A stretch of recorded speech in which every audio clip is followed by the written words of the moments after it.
দিন ধরেই একটা কথা বলবো বলবো ভাবছি, আর হচ্ছে বলবো না, থাক।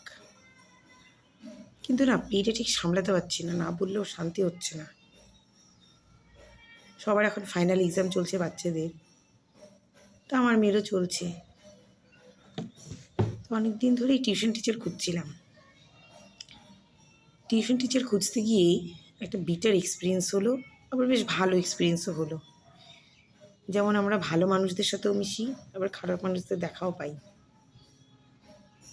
যেমন কেউ হেল্পও করে, আবার কেউ হেল্পের নামে বাসও দিয়ে যায়। কেউ আবার হেল্পের নামে ভান করে, হ্যাঁ দেখছি দেখছি, জানাচ্ছি, হ্যাঁ হ্যাঁ করে দেবো, কিন্তু আদৌতেও সে করবে না।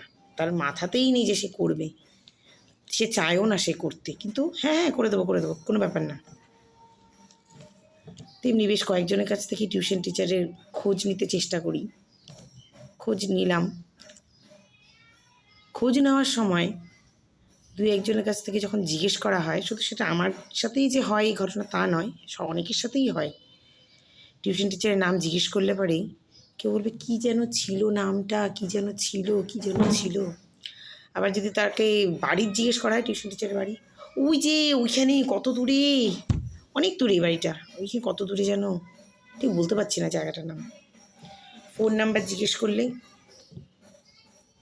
পাঠিয়ে দিচ্ছি, দাঁড়াও পাঠিয়ে দিচ্ছি সেকেন্ডে, হ্যাঁ পাঠিয়ে দিচ্ছি, দাঁড়াও পাঠিয়ে দেবো। থার্ড ডে, ও পাঠাইনি না, এক্ষুনি পাঠাচ্ছি। ফোর্থ ডে 3 দিন অলবার পাঠাচ্ছি, ফোন নাম্বার পাঠাচ্ছি, দ্য ফোর্থ ডে। ও হো, একদম ভুলে গেছি।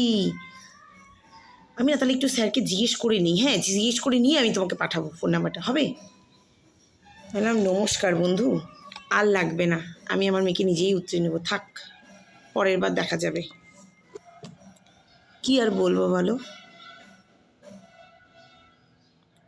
ক্লাস 4এই যদি এই অবস্থা হয়, ভাবছি ক্লাস 8-9 হলে মানুষ তো একজন আরেকজনের কাছ থেকে তো দেখাই করবে না, চোখ পড়লেই তো সরিয়ে নিয়ে চলে যাবে।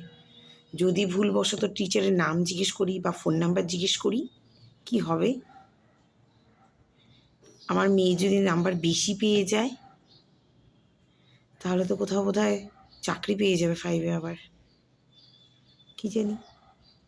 আচ্ছা, সেই সব টিউশন টিচারদেরকে কি তাহলে বাড়িতে রাখা হবে, যাতে অন্যের সাথে দেখা না হয়, অন্য কেউ যেন ফোন নাম্বার না নিয়ে যায়?